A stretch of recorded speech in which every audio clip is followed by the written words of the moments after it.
next speaker is Dr. Ben Greenberg, who's going to give us an overview of the neuroimmunologic disorders. Good morning. I've got a surprise for you. We're behind. One talk. We're behind. It's amazing. And I promise I'm not going to catch us up during this talk. I promise to make up time. You will be subjected to the horrors of my speaking twice this morning. I will make up time during the second one. This one is too important to go too quickly. So we have a mixed group. Some people have been to the symposium before. Sometimes this is a first event for you. Some physicians, some patients, some caregivers. And the point of this talk is to set the stage for everything else that's going to be discussed for the next 2 days, to give you a primer in neuroimmunology.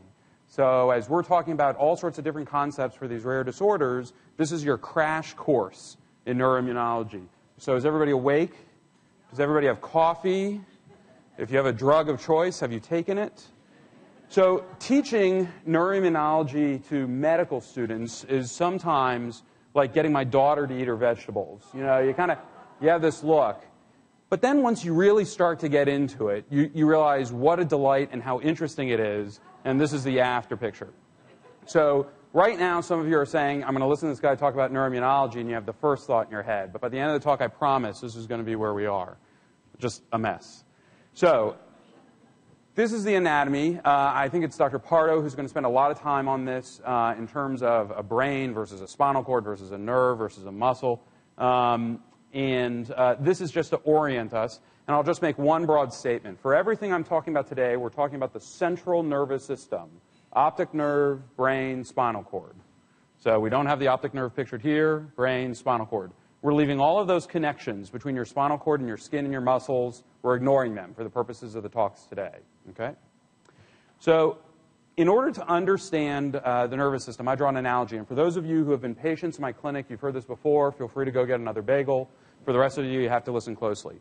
So medical students spend about 6 months, several hours a day for 6 months trying to learn the nervous system. You're going to do it in 2 minutes. Okay, this is my guarantee.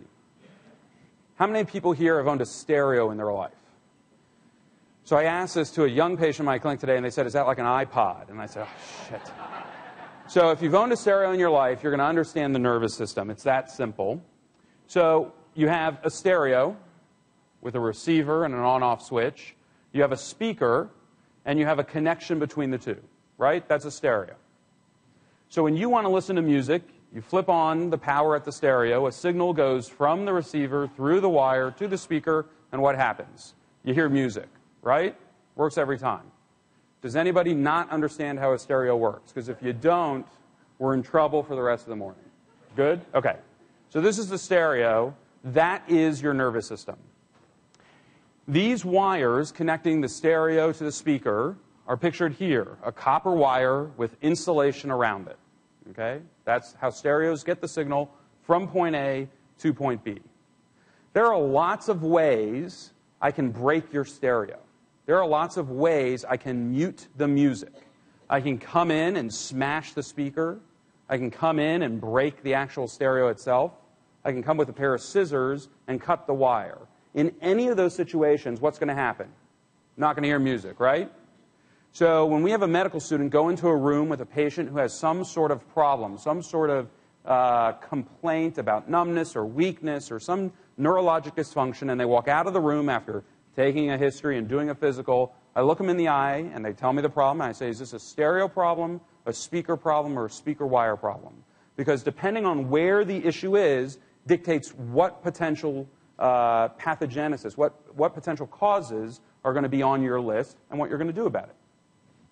So when we look at the nervous system, your brain is functioning in this case as the stereo. You've got all your muscles, which are like the speakers, if we're talking about movement. And you've got nerves that connect the two. So when you want to move your right thumb, what do?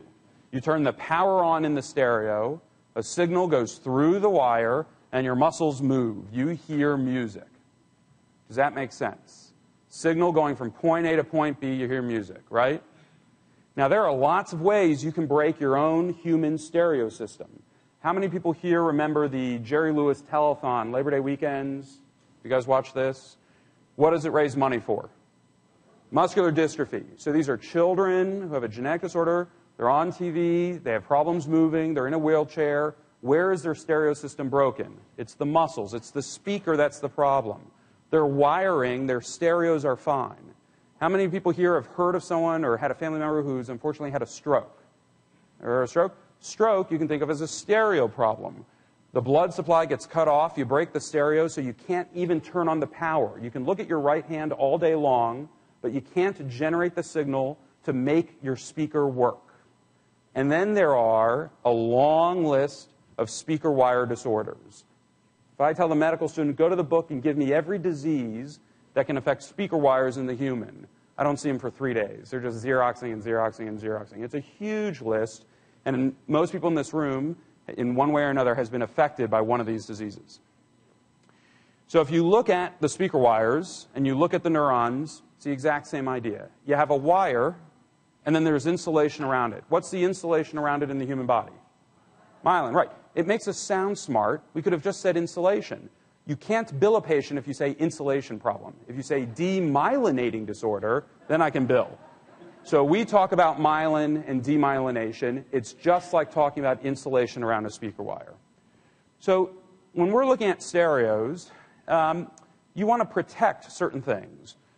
In the human body, you want to do the same protection. You want to make sure critical components are protected from the elements. So in my household, we want to protect the stereo because I have a very precocious cat. This is my cat, Jordan. And Jordan, unlike the dogs that are in the room, Jordan likes to chew on wires. So Jordan will go into wherever the stereo is and chew on the wires. And what happens when he chews on the wires? I turn on the music, and I hear some music, but what else do I hear? Static, noise, it's crackly, it's not as crisp or as clear as it used to. I start cursing, looking for the cat, kick him a couple times. So finally, my wife said to me, why don't you just put the something stereo in a place where they can't get to it? It's a great, perfect idea. So we put it in a study. We closed the door to keep it away from my cat, Jordan. Okay? How on earth does this have to do with your human body?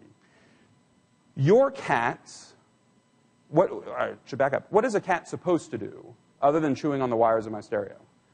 Cat's supposed to chase away mice, bugs, keep the house free from vermin, right? That's what we keep them around. Yeah, they're nice, they're pretty, they're cute and all that, but he's got work to do. He's got to make sure that there's nothing running around our house that shouldn't be. In your body, your cats are parts of the immune system.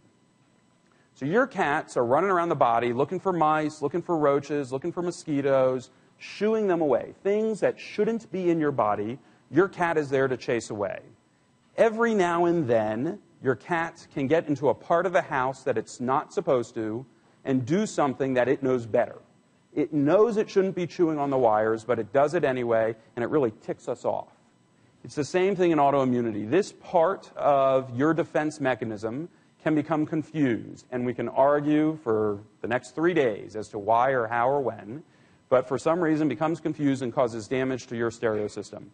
So there are all different types of cats. You've got B-cell cats, T-cell cats, neutrophils, all sorts of fancy types of cats, Persian, tabby, and they all play a different role, but there's some dysfunction in a group of the cats in autoimmunity. So in the immune system, what's supposed to happen is you're supposed to fight off foreign invaders, viruses and bacteria. Your immune system plays a critical role in fighting off cancers. Once we start altering the immune system or suppressing the immune system for long periods of time, we start to get concerned about cancers popping up.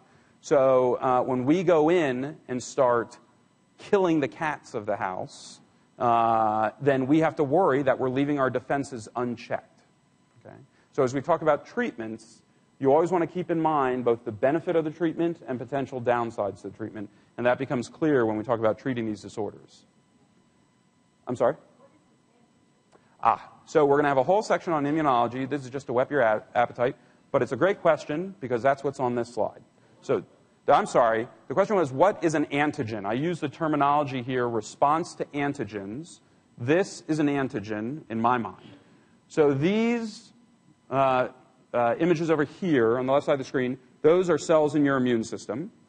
This little red thing over here is an antigen. It is any molecule that can stimulate your immune system. Most often they're proteins. They can be sugars as well, but most often they're proteins. So the antigen's just floating along. It comes to this cell, it doesn't fit. It comes to this cell, it fits, and all of a sudden this cell starts to multiply. So in the right connection between an antigen and an immune cell, the immune cell multiplies. Now, if this is influenza, that's great, because your immune system's going to multiply, and you're going to seek out all the influenza in your body, and you're going to get rid of it. If this antigen is spinal cord antigen, and it triggers your immune system to multiply, that's not so good. That's not going to help you out nearly as much. So the triggering of the immune system in an antigen-specific way is how we get these populations of cells that keep going after the same target. This is the basis for vaccinations. So everybody here who had measles vaccines, or everybody here who had their tetanus vaccine, the idea was to prime the immune system just in case that antigen comes back. Just in case you get exposed to measles or tetanus, you can fight it off and not get an illness. So where does this play a role in the diseases that we're going to be talking about today? So we're going to talk about, throughout the entire week, transverse myelitis, recurrent transverse myelitis, Devick's disease, also known as neuromyelitis optica, acute disseminated encephalomyelitis, or ADEM, and multiple sclerosis. And so before I go on with the primer on these, does the nervous system 101 make sense? You guys got your stereos, you got your cats. We don't care about the dogs, just the cats. Okay. So some people in here have been affected, or a loved one's been affected by transverse myelitis, correct? Anyone in here been affected or know someone who's been affected by Devick's or neuromyelitis optica? I know I can always count on Doug to raise his hand if nobody else does. Anyone in here know someone who's been affected by ADEM? And Sandy's going to raise his hand too. Multiple sclerosis. Anyone here know someone who has multiple sclerosis? Great. So in this room, we have pockets for all these diseases. And as Doug said, there are unique features amongst all of them, but there are also commonalities. And it's in both of those that there are important advances to be made in terms of understanding the entire cohort. But how do we differentiate these diseases?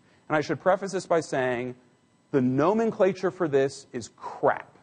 Okay? There are a few places in medicine where the semantics and the titles and the diagnoses are worse than they are in neuroimmunology. There is overlap. There are gray areas. Why do we use one term in one place and not another?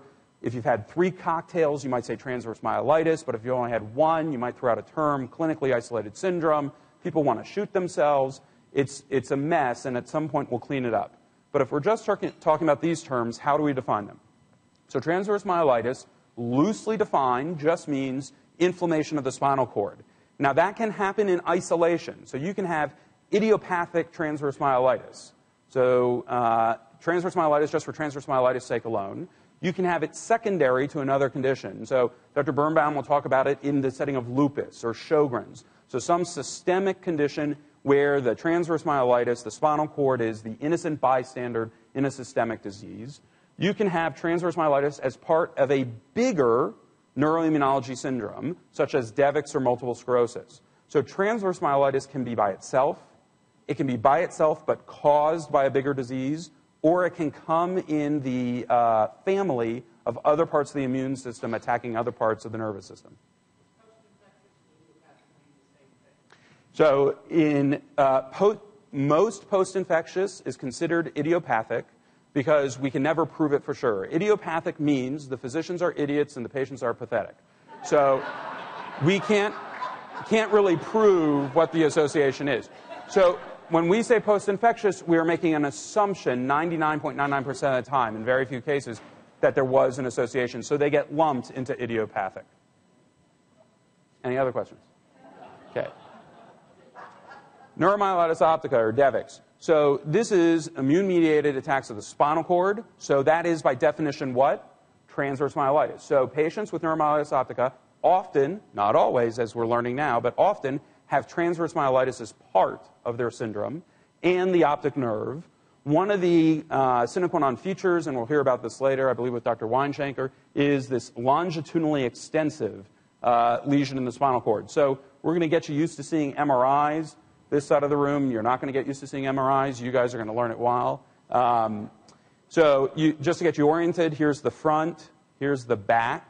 There's this gray line in the middle here. That's actually the spinal cord. But you might be able to see that there's some white areas within that gray, and that's a big area of the spinal cord that's been inflamed in a patient with Devic's.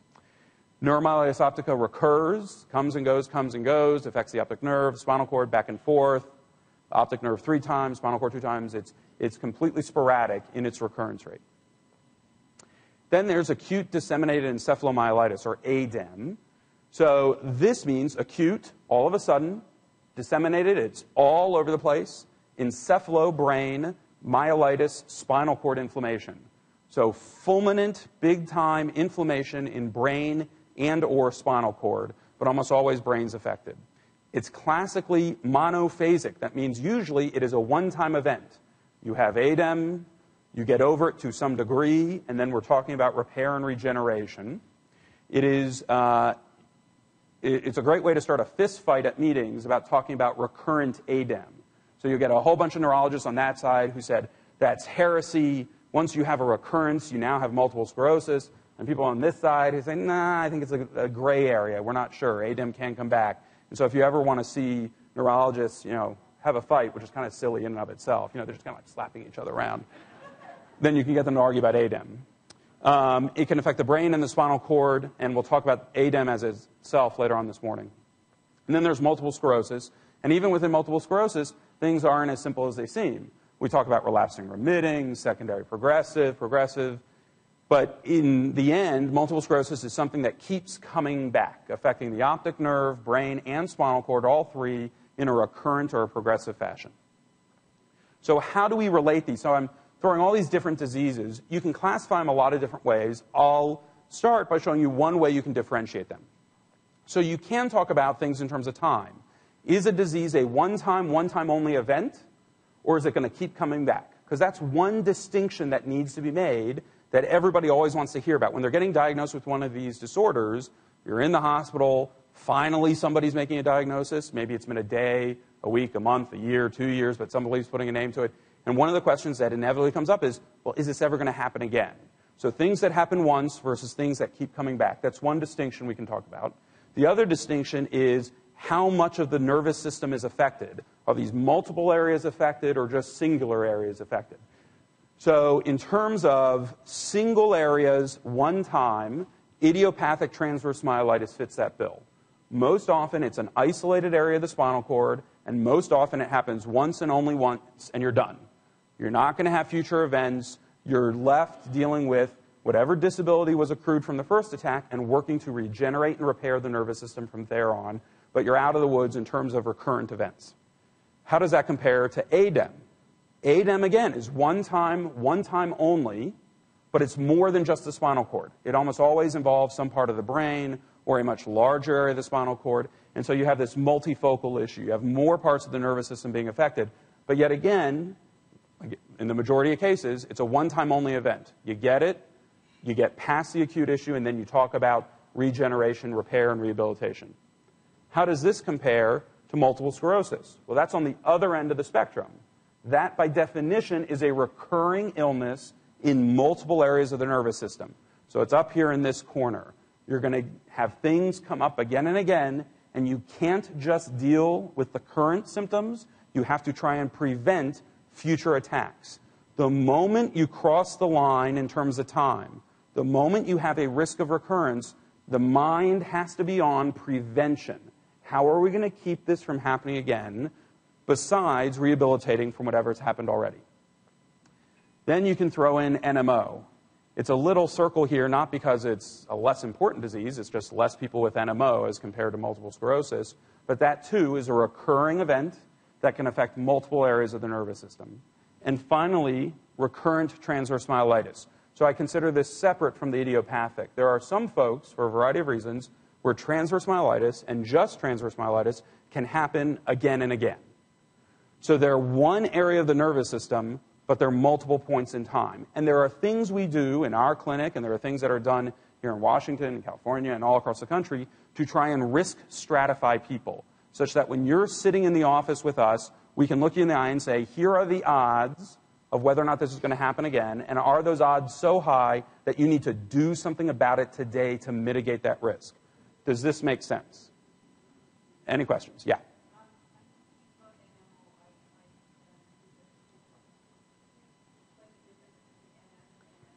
It's a great question. So the difference between multiple sclerosis and neuromyelitis optica, there are probably multiple differences, but just clinically, multiple sclerosis tends to affect optic nerve, brain, spinal cord, and it's an equal opportunity offender. It's all over the place, all three, in most patients, getting affected to some degree, but it really likes the brain. So the cats have a preference for those wires. In neuromyelitis optica, the cats have a preference for the optic nerve and the spinal cord. So it's the flavor of which wires they go after. And I have to stress that these are preferences. They are not absolutes. We know now that patients with DEVIX can have alterations in their brain scan. And we know that multiple sclerosis patients may never have an optic nerve lesion in their life. They may go their whole life without one. So there is a gray area between these. But those are the general preferences of the disease. Does that make sense? Yeah.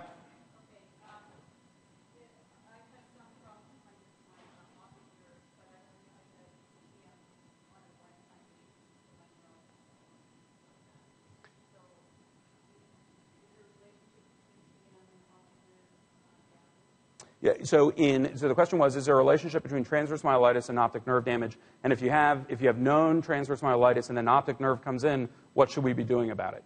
The moment you have something beyond just the spinal cord, you are talking about a bigger picture than idiopathic transverse myelitis, by definition. Now, they can each be one-time events, and what needs to happen is people need to be risk stratified. We have to do our best to decide what are the risks, and this is where the nomenclature stinks. If I call you neuromyelitis or multiple sclerosis, that's a really important differentiation in terms of drugs I might pick at a front line. But just putting you in the category of you are at risk for future events, that's the first stop for making the decision that you got to do something, and then you fiddle with exactly what to do.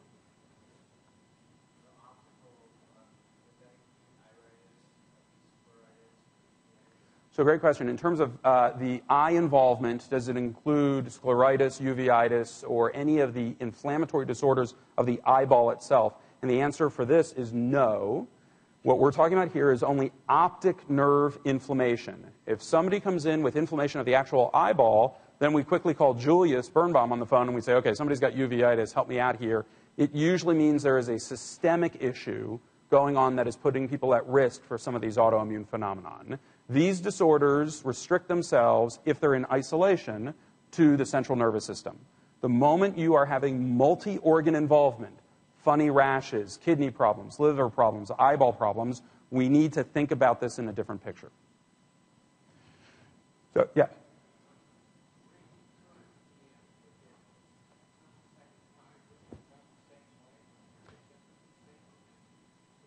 Great question. So recurrent transverse myelitis, does it come the same way or can it be different? It can absolutely be different. If it comes exactly the same way, very careful attention has to be paid on whether or not it is truly a recurrence versus what's called a pseudo-exacerbation. I call it a fake-out. So there's a phenomenon, the best description of it was from a German physician called Uthoff's phenomenon, which you may or may not be aware of. If I take anybody in the room who's had any problem with their spinal cord or with their optic nerve, and I put you in a spacesuit, and they did this in Dallas, and they heat you up, and they have you swallow a probe so they can follow your temperature to the 10th of a degree. For every half a degree, they changed your temperature, half a degree. Your functioning neurologically went down through those damaged wires, half a degree. How many people here had coffee this morning? Anyone had a hot cup of coffee? Yeah, so they had people drink a latte. Their functioning went down. How many people here go from air conditioning to a hot sidewalk? Your functioning goes down. How many people here hate July and August compared to January and February? Yeah, your functioning goes down. So when somebody comes in with the exact same symptoms, my first line of reasoning is there something exacerbating the previously damaged speaker wires, and the body's ability to compensate for that damage is being lost versus truly new inflammation. And that's a critically important differentiation. I've been faked out myself where I swore somebody was having a relapse and there was none. We cooled them off. We got rid of the urinary tract infection. We told them to stop skipping breakfast, eat breakfast, and the symptoms went away. Yeah.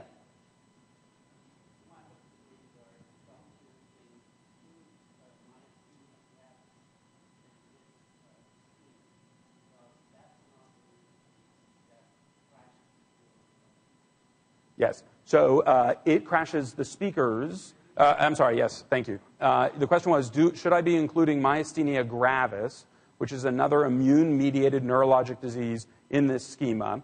It is an immune-mediated disease, and what it does, it affects where the speaker wire meets the speaker. It hones in on that connection. For the purposes of this, I kept myself just to the wires and above. So I purposely excluded it because I'm just an anti-myasthenic. No, I'm just kidding. It's just for the purposes of what's going to be talked about mostly today. There are others. Anyone here heard of Guillain-Barré syndrome? Yeah, well, okay. So Guillain-Barré affects different speaker wires than what we're talking about. You actually have two speaker wires from your stereo to your speaker. Speaker wire number 1 and number 2. Those conditions affect number 2. I'm keeping myself with number 1. All right, so for the purposes of time, let me just sum up with 2 things. First, just a few thoughts that you should be pondering as we go forward. Why does autoimmunity develop? Why do the cats that know better, why do they start to chew on the speaker wires to begin with? What do these diseases have in common? We like to parse everyone out. We like to be splitters and say, you have multiple sclerosis, you have Devix, be well. But there are commonalities between them that are very instructive. What sets them apart? Rare does not mean untreatable. One of the things we've been trying to break down here is the fact that just because somebody has a rare neuroimmunologic disorder doesn't mean they get put aside in clinic and wished well and sent home. There are lots of things that can be done. Stopping the inflammation. So retraining, or if you have to, killing the cats is important, but preserving those speaker wires is critical. What can we do to keep those speaker wires intact? And ultimately, can we go out to Best Buy and just get you some new speaker wires? Can we just redo the whole thing? And we're going to talk about all those things this week.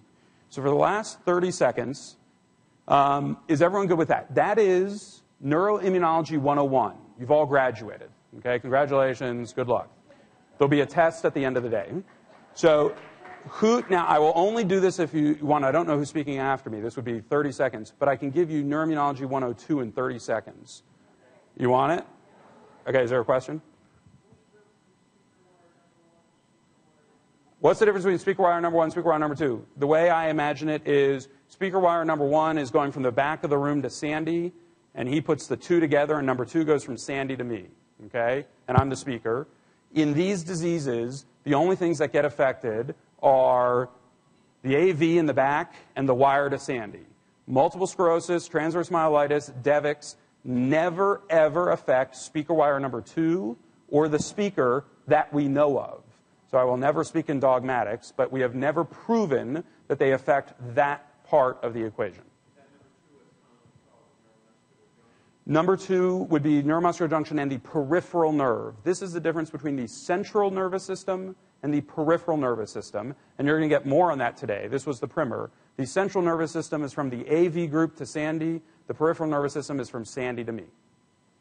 These are all diseases of the central nervous system. Okay? All right, so 102. Has anyone been drinking this morning? Other than Doug? No, okay. So I just spent a long time with pictures of my cat and pictures of the stereo and protecting the stereo and all this as, this is what's happening. What if I'm wrong? Shit. You just wasted half an hour. So this is the schema we put up, right? You have inflammation, the cats come in, they cause damage, and the speaker wires have issues, and you don't hear music, right? Cat, demyelination, damage, right? And we all believe it, right? Suckers. What if it's really this?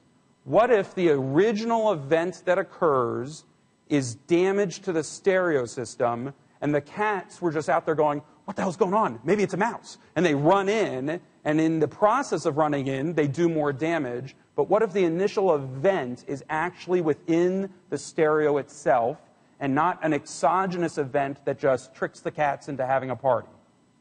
Wouldn't that change the way we go after all these diseases?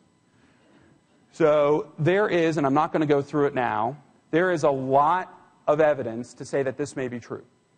Okay? And the purpose of just really messing with your minds in the last 10 seconds of the talk is to say that we need to keep an open mind. Okay?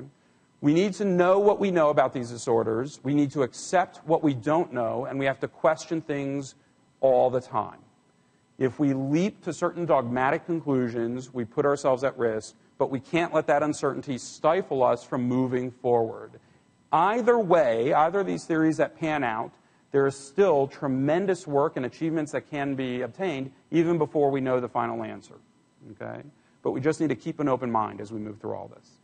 All right, any last questions? And then I'm going to turn it over to whoever I'm making late. Great. So if you have questions, everyone's going to be circulating around after their talks. Feel free to grab us. Otherwise, we'll keep on going.